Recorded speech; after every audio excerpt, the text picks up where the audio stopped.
로마서 8장 16절과 17절 말씀을 같이 보겠습니다.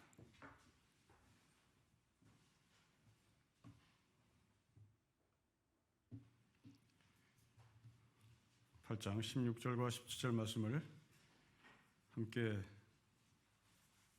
봉독하겠습니다.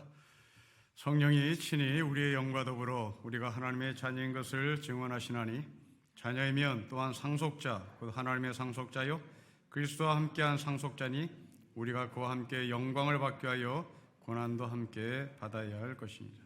아멘. 로마서를 계속 공부합니다. 특히 이 로마서 8장은 로마서 중에 백미입니다. 그 이유는 구원받은 우리가 어떤 사람인지 신분에 대해서 바울이 말씀을 하기 때문에 그렇습니다.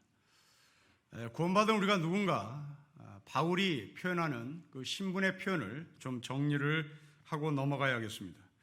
여러분 1절 말씀을 보십시오.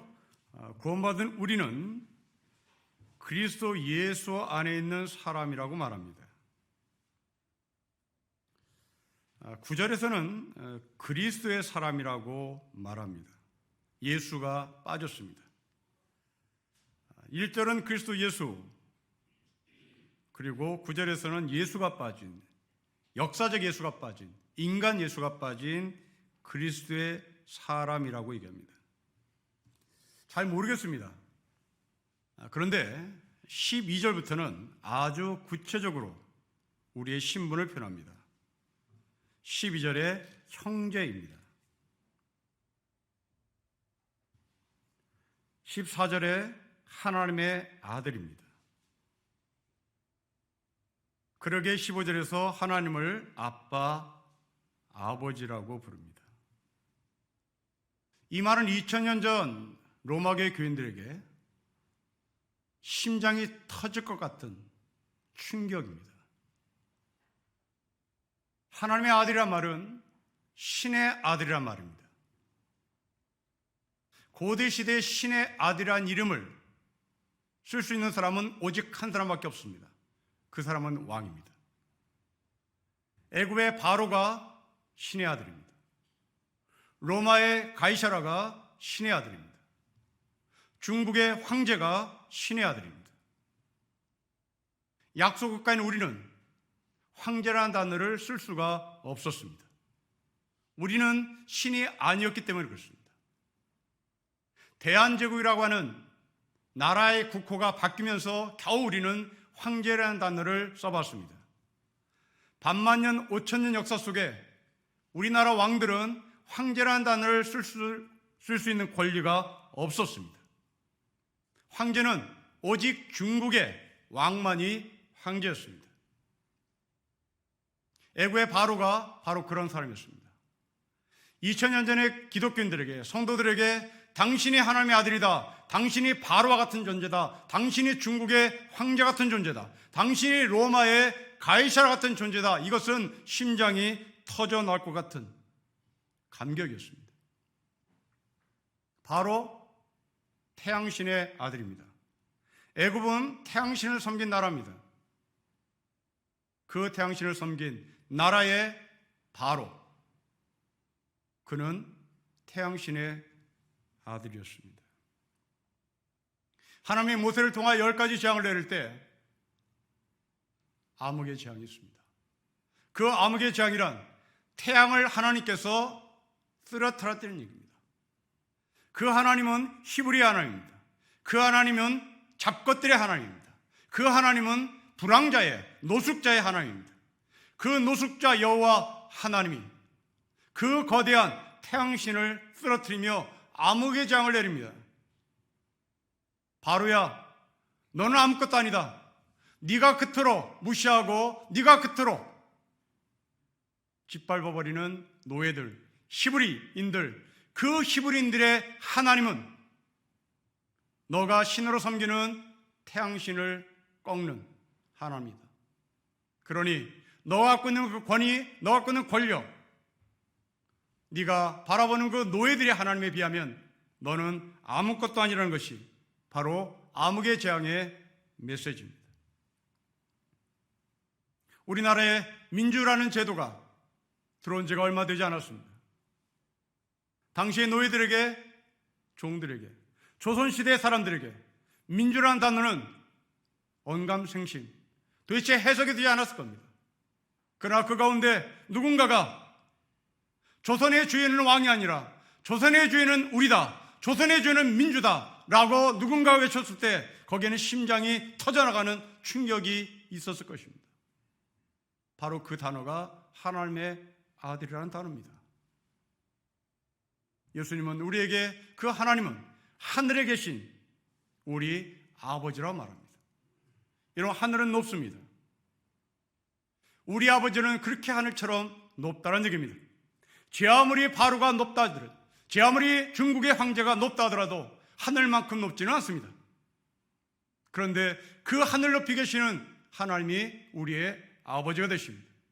또한 동시에 하늘은 어떤 누가 소유할 수 없는 독점의 공간이 될 수 없습니다. 하늘은 모두가 소유하는 공간입니다. 하나님은 하늘에 계십니다.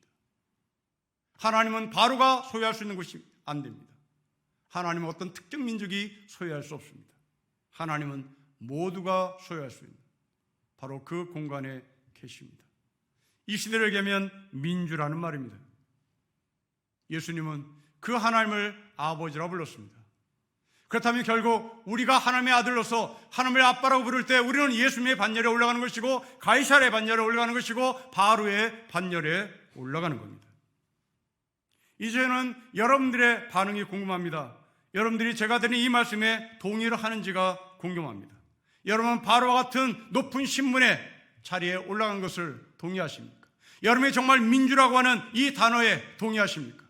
이렇게 선거철이 끝나고 나면 다시 우리는 그 권력자들의 종로로 탈 수밖에 없고 그 권력자들의 아범에 살아야 합니까? 아니면 선거철이나 선거철이 아닐 때나 모두가 다 내가 이 땅의 주인이라는 사실을 여러분이 분명히 하고 계십니까? 만약에 동의가 안 된다면 왜 동의가 되지 않습니까?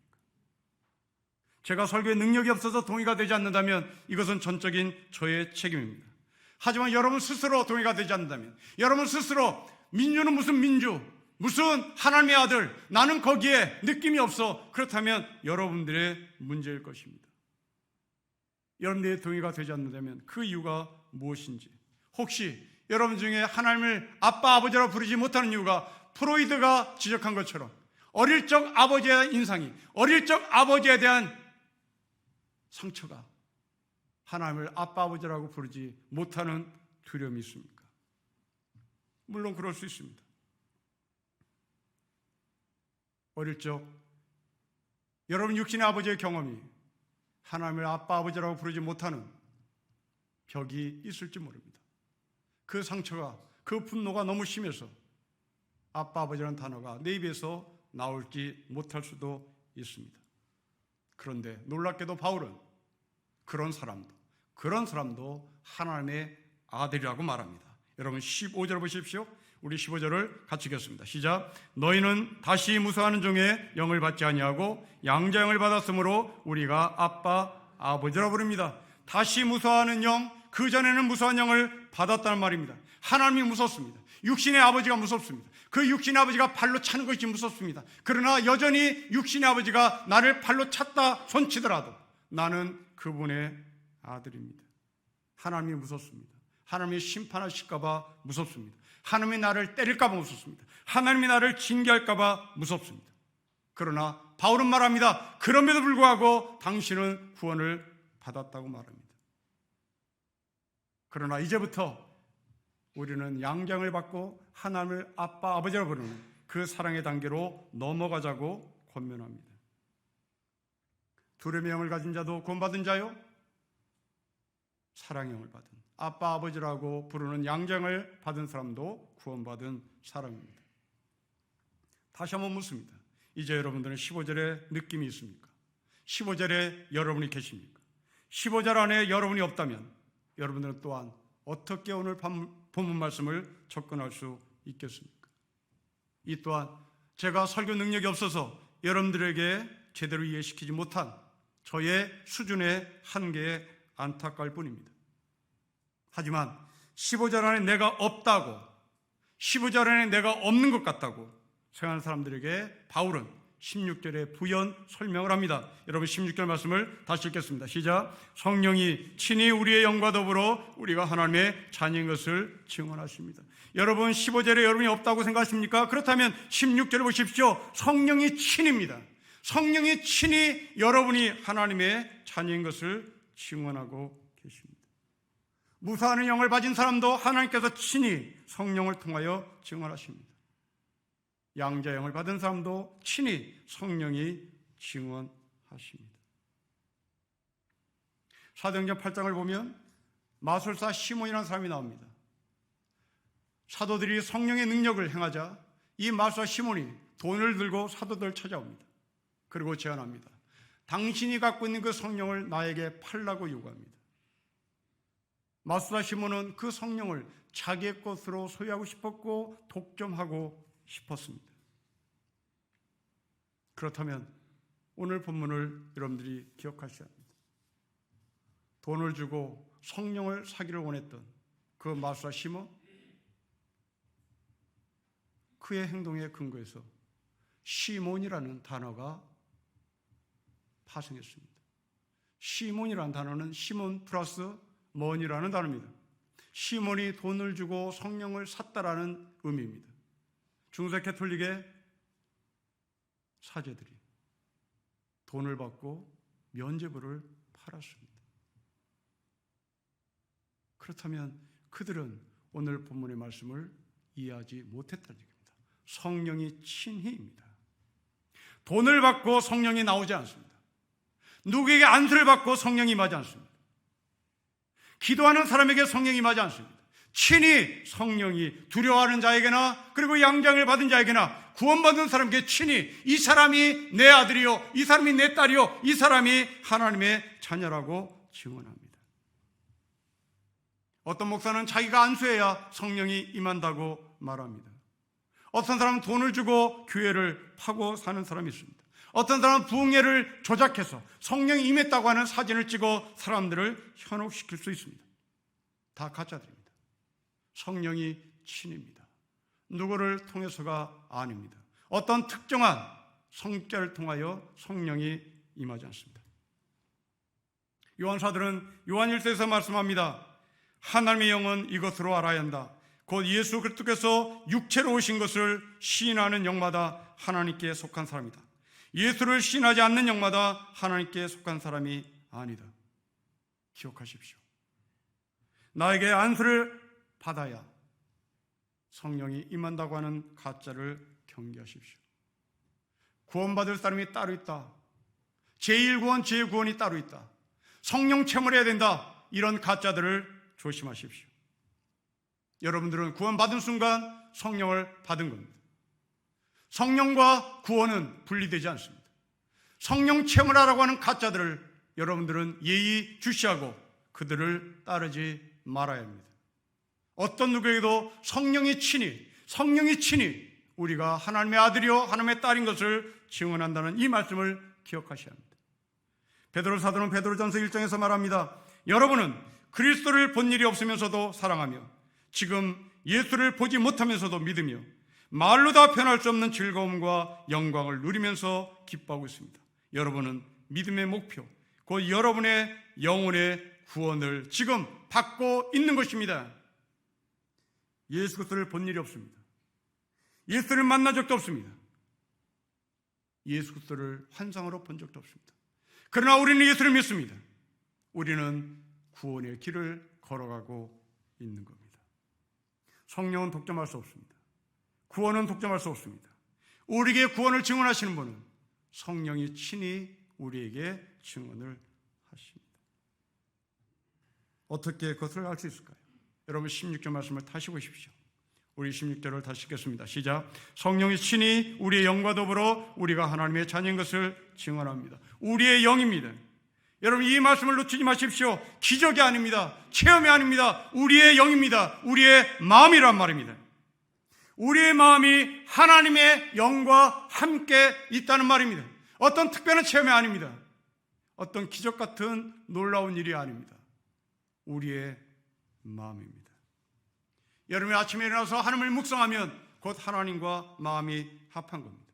길을 가면서도 하나님을 묵상하면 여러분은 하나님의 영과 성령과 여러분의 영이 일치된 것입니다.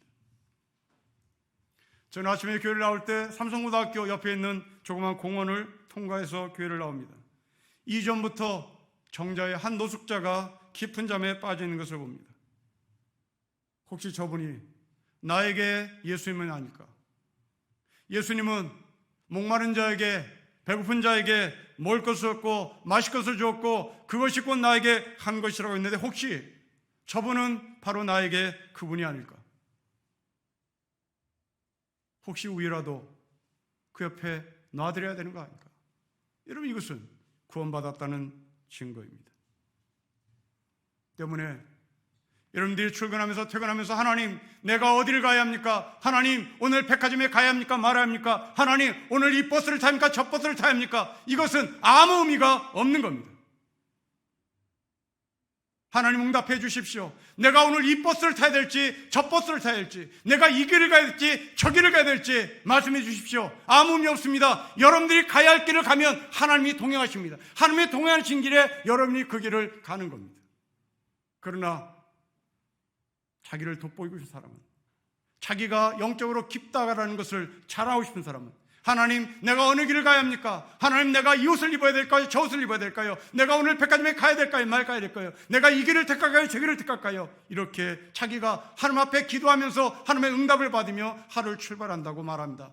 가짜들입니다. 잘난치 않은 사람들입니다. 하나님의 영이 우리의 마음과 합하면 우리가 그 길을 가면 되는 겁니다. 여러분, 하나님과 마음이 합한 우리의 마음이 어떻게 룸사롱을 갈 수 있겠습니까? 어떻게 가지 말할 것을 갈 수 있겠습니까?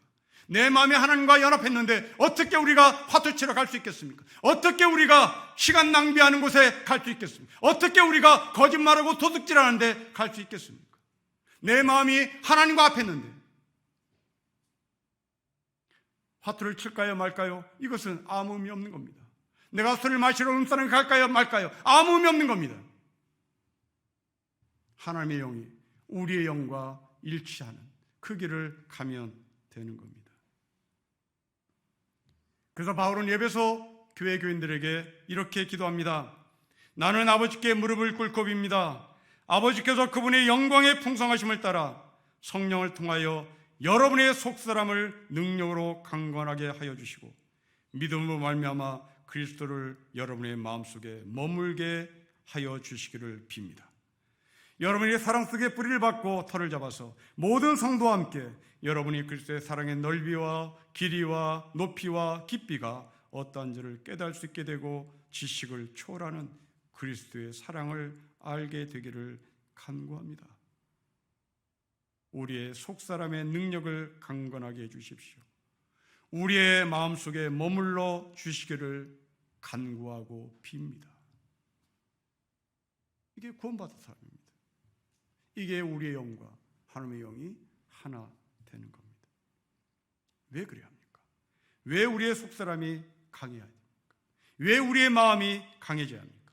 그 이유를 17절에 바울은 말합니다. 여러분 17절 말씀을 같이 읽겠습니다. 시작. 자녀이면 또한 상속자 곧 하나님의 상속자요 그리스도와 함께한 상속자니 우리가 그와 함께 영광을 받게 하여 고난도 함께 받아야 합니다.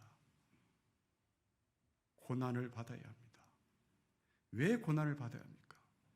15절로 연결시켜서 이해할 수 있습니다. 우리는 친자가 아닙니다. 우리는 양자입니다. 법은 반드시 양자에게 상속할 수 있는 권한이 있다고 문자로 명시하지만 세상은 법대로 돌아가지 않습니다. 세상에는 관습법이라는 것이 있습니다. 그 관습법 중에 친자가 있습니다.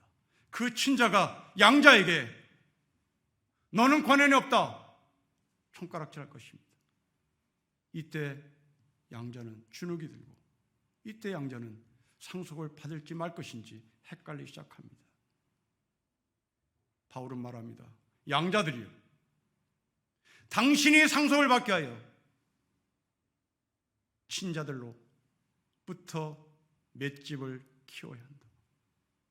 친자들로부터 손가락질하는 신란을 이길 수 있어야 한다. 친자들로부터 짓밟히는 그 고통 속에서 당신은 맷집을 키워 반드시 일어날 수 있도록 해야 한다입니다. 우리 아이들이 미국에 입양되는 경우가 있습니다. 거기에도 관습법이 있습니다. 분명히 양자입니다. 분명히 아들입니다. 분명히 법적인 아들입니다. 분명히 법적인 딸입니다. 그런데 그 집의 친자가 손가락질합니다. 그 집의 친자가 폭행합니다. 그 집의 친자가 성폭행도 합니다. 견디다 못해 파양되는 경우가 있습니다. 그런 사람들에게 말합니다. 고난을 받아라. 상속을 받게 하여 고난을 받아라. 버텨라. 맷집을 키우라고 말합니다. 더러운 탕자 이야기를 보십시오. 큰형이 아버지에게 손가락질합니다. 모든 것을 다 버리고 집으로 돌아온 이 아들에게 왜 당신은 잔치를 베풀어 주냐고. 그 형은 자기 동생을 동생이 말하지 않습니다. 이 아들이라고 얘기합니다. 당신의 아들이라고 얘기합니다. 이때 둘째 아들이 맷집을 키우지 않았다면 둘째 아들은 그 집에서 다시 나갔을 것입니다. 상속받는 자는 맷집을 키워야 한다고 바울은 말합니다. 세상은 우리를 이렇게 비난할 것입니다. 기독교의 구원, 교회의 구원은 정말 수준 낮은 인간들이 모여서 자기네끼리 구원받았다, 구원받지 않았다 말하는 것 같다고 손가락질합니다. 대단히 수준 낮은 종교로, 그리고 수준 낮은 사람들이 모인 공동체로 우리를 바라봅니다. 그래서 우리 가운데는 내가 구원을 받았다는 것을 말하지 못하는 사람도 있습니다. 내가 교회 다닌다는 것을 말하지 못하는 사람도 있는 것 같습니다. 요즘 젊은이들 사이에서 기독교라는 사실을 애써 감추고 산다는 이야기도 듣습니다. 교회가 부끄러운 짓을 했기 때문입니다. 복음이 부끄러운 시대가 됐습니다. 이런 시대에 우리가 할 수 있는 것은 단 한 가지입니다. 맷집을 키우는 겁니다. 고난을 받는 겁니다. 누가 뭐라고 해도 나는 양자인 것을 믿어야 하는 겁니다. 나는 양자인 것을 선포해야 하는 겁니다. 그러면 어떻게 맷집을 키워야 할까요? 저는 세 가지를 여러분에게 제안드리고 싶습니다. 맷집을 키우는 첫 번째 길은 하나님의 말씀에 귀를 기울이는 겁니다. 만물보다 더 거짓되고 썩은 것이 사람의 마음입니다. 순간 썩습니다. 여러분 가정에 있는 냉장고를 보십시오. 그 냉장고에 음식이 가득 차 있습니다. 그리고 싱싱하게 아침 저녁 여러분들에게 그 음식 재료를 공급합니다. 그런데 그 냉장고에 전원이 꺼져 있으면 냉장고에 있는 모든 음식은 썩습니다. 우리의 마음도 마찬가지입니다. 우리는 지금 마음의 문을 열고 싶지 않습니다. 아니, 저는 여러분들에게 마음의 문을 열라고 말하고도 싶지 않습니다. 그러나 저는 여러분 마음속에 있는 것이 썩었는지 썩지 않았는지 알 수 있는 유일한 길은 딱 하나 알고 있습니다. 하나님과 여러분이 연결되지 있지 않으면 냉장고에 음식이 썩는 것처럼 여러분은 이미 썩었습니다. 볼 것도 없습니다. 문을 열어보자고 말할 것도 없습니다. 이미 썩었습니다. 사랑하는 성도 여러분, 여러분이 일주일 동안 하나님과 연결된 전원이 제대로 작동되고 있는지를 점검해 봅시다. 그 전원이 들락날락했습니까? 아니면 그 전원이 일주일 내내 꺼졌습니까? 그래서 오늘 불 켜고 여기에 와 있습니까? 지금 여러분들의 문이 꽁꽁 걸어 잠고 있다 할지라도 옆 사람은 그 추악한 냄새가 진동해서 여러분들을 지금 쳐다볼 것입니다. 우리의 전원이 하나님과 연결되어 있어야 합니다. 하나님과 연결됐을 때 우리 속에 있는 것이 썩지 않습니다. 사랑하는 성도 여러분, 여러분 속에 출세가 있습니까? 여러분의 성공이 있습니까? 여러분 속에 권력이 있습니까? 여러분 속에 돈 벌고 싶은 것이 있습니까? 그것이 하나님과 연결됐을 때 그 출세는 하나님 위해서 쓰여지는 출세일 것입니다. 그러나 하나님과 연결되어 있지 않는 출세, 하나님과 연결되어 있지 않는 권력, 그것은 냉장고와 썩은 음식의 냄새처럼 여러분 속에 썩은 냄새가 진동할 것입니다. 다시 한번 우리의 삶에 하나님과 전원이 연결됐는지를 확인해 보십시다. 그리고 일주일 내내 내가 하나님과 연결되는 하나님의 사랑으로 살겠다고 고백하며 살았으면 좋겠습니다. 하나님의 말씀에 귀를 기울이는 것입니다. 두 번째로 맷집을 키우는 겁니다. 옳은 일을 추구하고 옳은 일을 걸어가는 겁니다. 설교자는 설교를 통하여 여러분에게 옳은 길을 가라고 권면하고 옳은 길을 가라고 격려하고 옳은 길을 가라고 주장해야 할 사람입니다. 하지만 한국교회는 옳은 일을 추구하라고 하는 설교보다 목사의 권위 아래 성도들을 종속시키려는 설교가 난무하는 것 같습니다. 이런 설교의 패턴은 주로 축복과 저주로 나타납니다. 헌금을 많이 하면 축복이요, 헌금을 하지 않으면 저주로 나타난다고 설교를 합니다. 헌신하면 축복이요, 헌신하지 않으면 저주입니다. 봉사하면 축복이요, 봉사하지 않으면 저주라고 말합니다. 이웃에 대한 돌봄보다 교회의 시스템을 유지하기 위하여 축복과 저주라는 단어를 끌고 들어옵니다. 그리고 헌금을 요구하고 헌신을 요구하고 봉사를 요구합니다. 여러분, 이런 설교는 설교자가 해야 할 설교가 아닙니다. 이것은 대기업 회장이 직장인들을, 직원들을 불러놓고 월요일마다 훈시할 때 써야 할 말입니다. 당신이 열심히 일을 하지 않으면 봉급을 깎겠습니다. 이것은 CEO가 할 말입니다. 이것은 설교자가 할 말이 못 됩니다. 그런데 이런 설교자일수록 영적이라는 단어를 참 많이 씁니다. 저는 영적이라는 단어를 많이 쓰는 사람일수록 저는 예의주시합니다. 10중 8구 그들은 거의 가짜입니다. 강남의 한 대형교회 목사가 이런 면에서는 아주 탁월합니다. 그 사람은 교회를 정리하기를 교회는 영적인 공공재라고 표현했습니다. 여러분, 얼마나 멋진 말입니까? 교회는 영적인 공공재. 혀를 내둘 정도로 수사에는 도 같은 사람입니다. 그런데 이 교회는 서울시의 땅을 불법으로 점유해서 지하를 파고 들어갔습니다.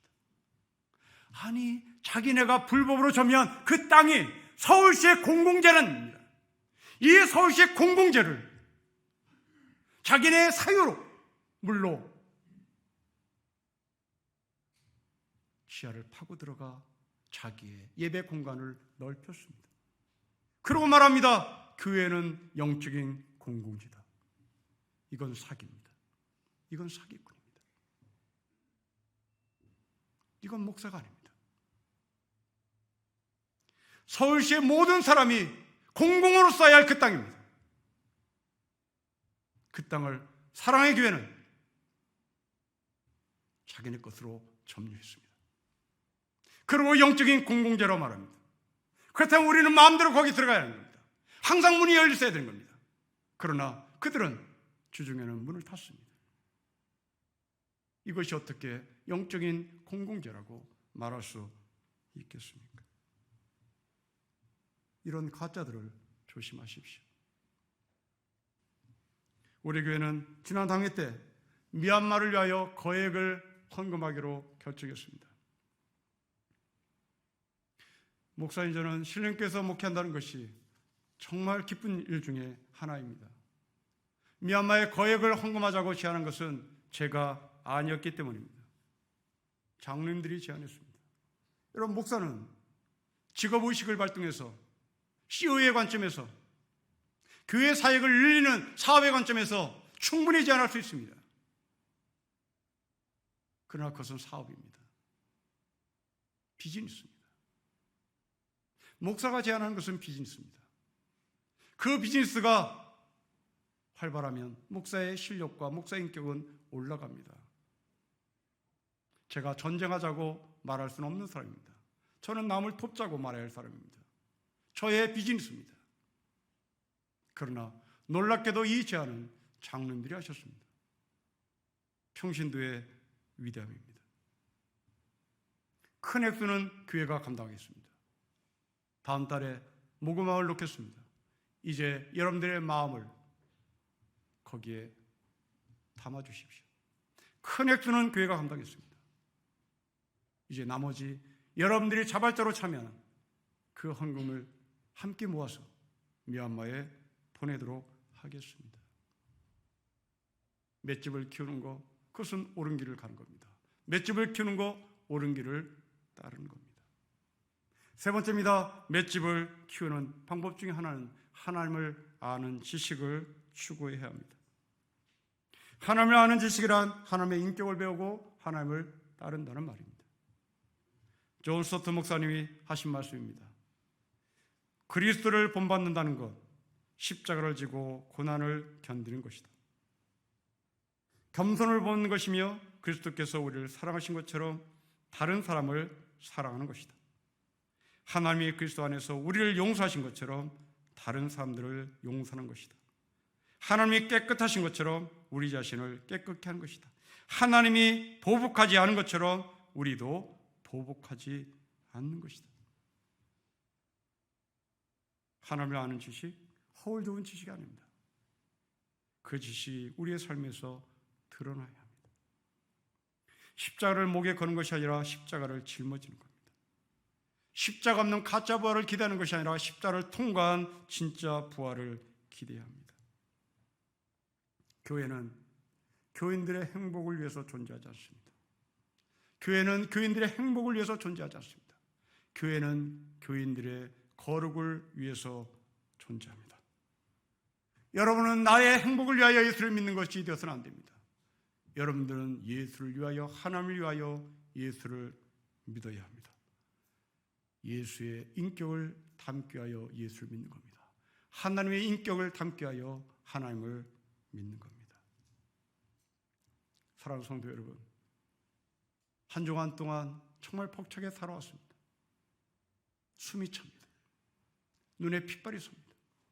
얼굴이 일그러집니다. 다리가 휘청거립니다. 무엇을 위하여? 누구를 위하여? 무엇을 위하여? 누구를 위하여? 눈에 핏발이 섰습니까? 무엇을 위하여? 누구를 위하여 다리가 휘청거리며 살아오셨습니까? 누구를 위하여? 무엇을 위하여 숨이 벅차도록 뛰어오셨습니까? 혹시 썩었을 것 아닙니까? 하나님과 전원이 빠진 채 냉장고에 가득가득 차 넣는 욕심만 가득 찬 숨의 헐떡거림이 아닙니까? 우리의 헐떡거림과 우리의 핏발섬이 우리의 생명을 담보하지 않습니다. 우리의 삶을 하나님께 이양시켜 보십시다. 내 인생을 내가 손에 쥐는 것이 아니라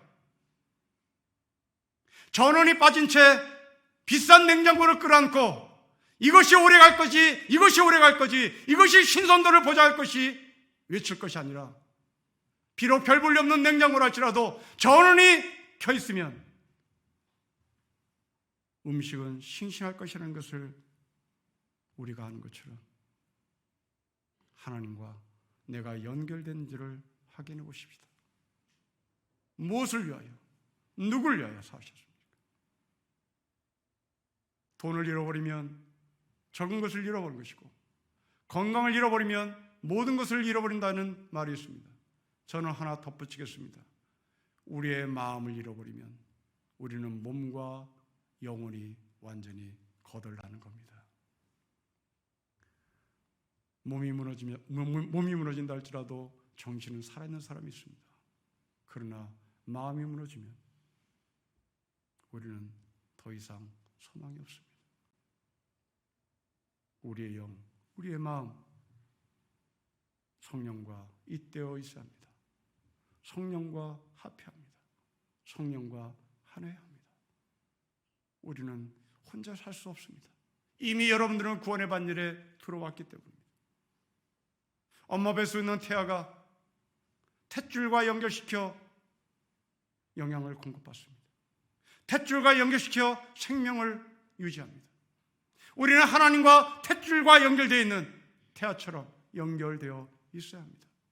나 혼자 잘났다고 그 선을 끊어버리면, 나 혼자 잘났다고 그 전원을 빼버리면 우리는 죽는 겁니다. 하나님과 탯줄로 연결시키십시오. 하나님과 생명선을 연결시키십시오. 여러분의 속에 있는 그 모든 것들이 살아 움직였으면 좋겠습니다. 썩지 않도록, 악취가 나지 않도록 하나님과 연합된 생명의 사람이 되시기를 주의 이름으로 축복합니다. 기도하겠습니다.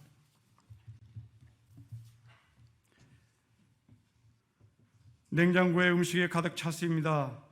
내 마음속에 권력욕이, 출세욕이, 성공욕이, 물질이 가득 찼습니다. 냉장고에 전원이 들어야 하듯이 우리가 하나님과 연결시켜야만 이것들이 의미가 있음을 알게 해주셨으니 오늘도 하나님과 생명선을 유지하고 예수의 피를 통하여 공급하시는 그 생명의 충만함으로 살게 하여 주십시오. 주 예수 그리스도의 이름으로 기도합니다. 아멘.